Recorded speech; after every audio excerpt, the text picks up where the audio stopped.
3. Assalamualaikum warahmatullahi wabarakatuh.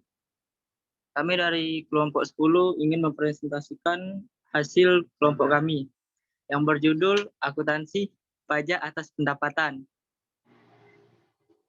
Perkenalkan, nama saya Rahmat Hidayat sebagai moderator dan teman saya Kelvin Stephan dan Muhammad Faisal.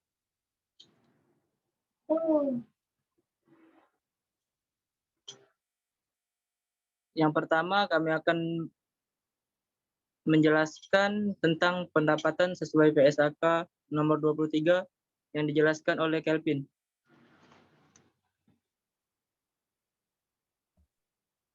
Pendapatan sesuai PSAK 23. Penghasilan didefinisikan dalam kerangka dasar penyusunan dan penyajian laporan keuangan sebagai peningkatan manfaat ekonomi selama periode akuntansi dalam bentuk arus masuk atau peningkatan aset atau penurunan liabilitas yang mengakibatkan kenaikan ekuitas yang tidak berasal dari kontribusi penanam modal.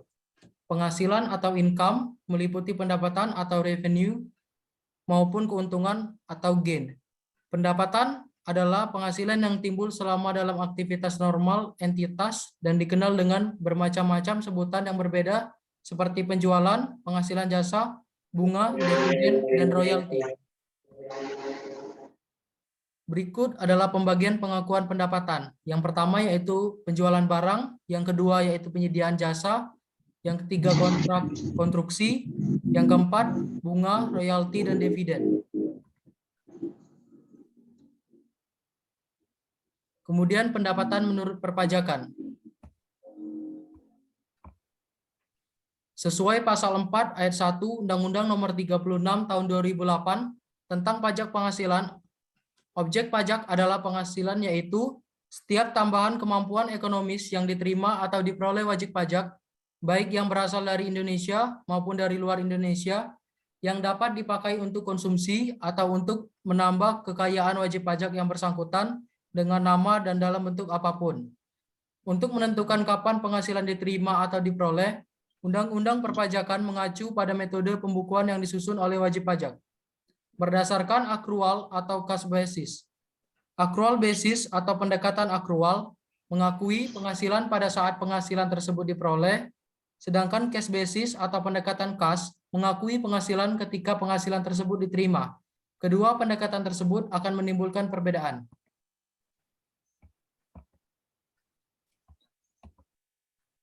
Yang termasuk objek pajak menurut pasal 4 ayat 1 Undang-Undang Nomor 36 Tahun 2008.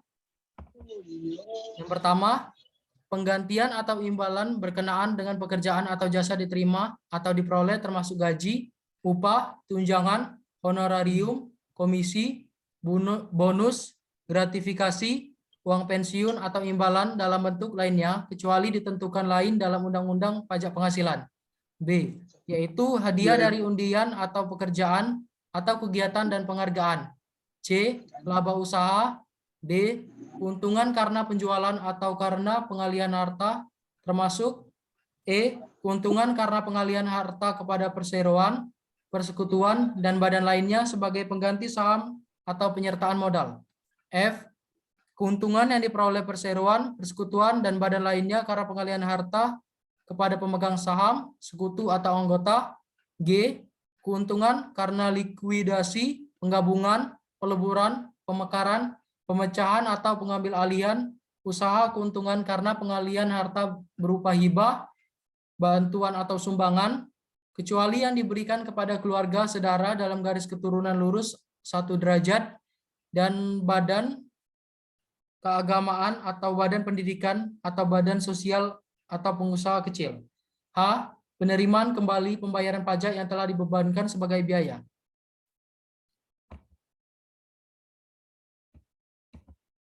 I, bunga termasuk premium, diskonto, dan imbalan karena jaminan pengembalian utang.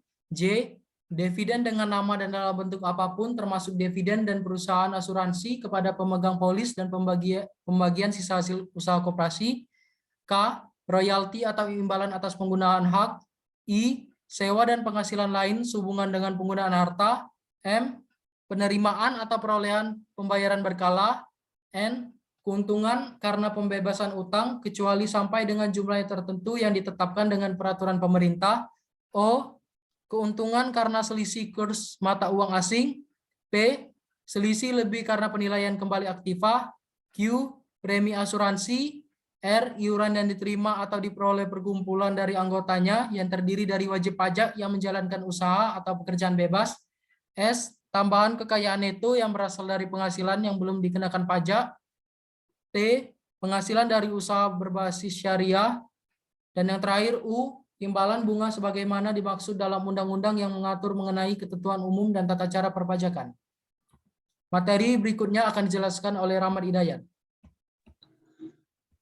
Yang bukan merupakan objek pajak menurut pasal 4 ayat 3. A. Bantuan atau sumbangan, termasuk zakat dan sumbangan keagamaan yang sifatnya wajib bagi pemeluk agama yang diakui di Indonesia selama tidak ada hubungan usaha, pekerjaan, pemilikan, atau penguasaan di antara pihak-pihak yang bersangkutan. B. Harta hibah, bantuan atau sumbangan yang diterima oleh keluarga, saudara dalam garis keturunan lurus 1 derajat, badan keagamaan atau badan keagamaan yang kegiatannya semata-mata mengurus tempat ibadah dan menyelenggarakan pendidikan yang tidak mencari keuntungan. Badan sosial termasuk yayasan dan koperasi sepanjang tidak ada hubungan usaha, kepemilikan, penguasaan dengan penerimaan hibah, bantuan dan sumbangan. C. Warisan. Penjelasan pasal. Warisan yang diterima oleh ahli waris walaupun merupakan penghasilan tetap bukan objek pajak, tetapi warisan yang belum selesai dibagi masih merupakan objek pajak. D. Harta. Termasuk setoran tunai yang diterima oleh badan sebagaimana dimaksud dalam pasal 2 ayat 1 sebagai pengganti saham atau sebagai pengganti penyertaan modal.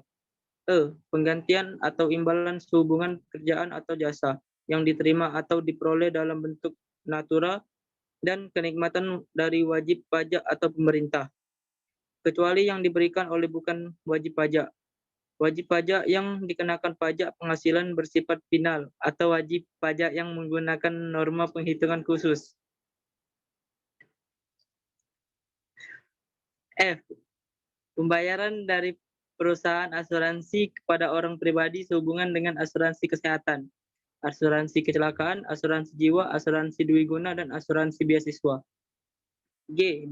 Dividen atau bagian laba yang diterima atau diperoleh seroan terbatas sebagai wajib pajak dalam negeri, koperasi, BUMN atau BUMD, penyertaan modal pada badan usaha yang didirikan dan bertempat kedudukan di Indonesia dengan syarat 1.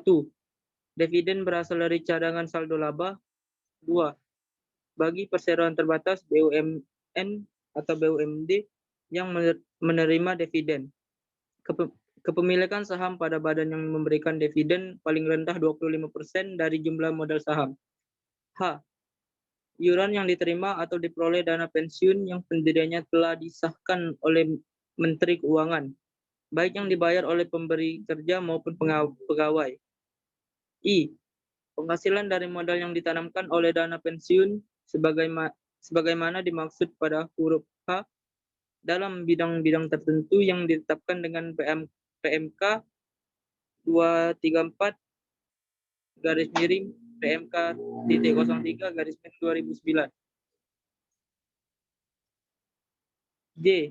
Bagian laba yang diterima atau diperoleh anggota dari perseroan komanditer yang modalnya tidak terbagi atas saham-saham, persekutuan, pengumpulan firma, dan kongsi termasuk pemegang unit penyertaan kontrak investasi kolektif.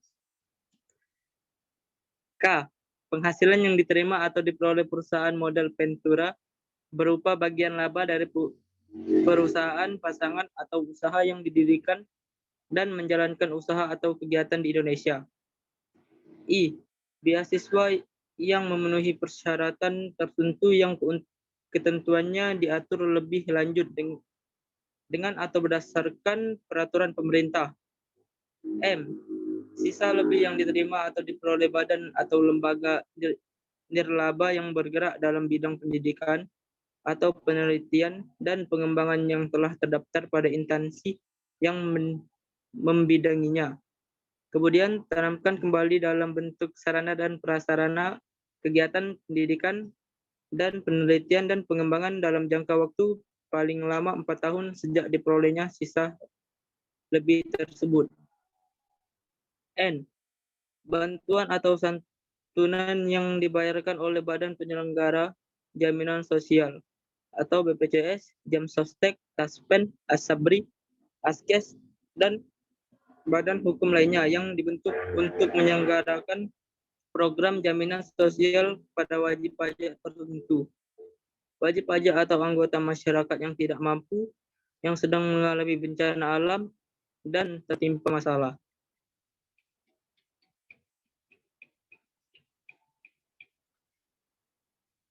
Begitulah hasil presentasi dari kami.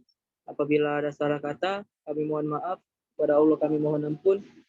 Wabillahi taufiq wal hidayah. Wassalamualaikum warahmatullahi wabarakatuh.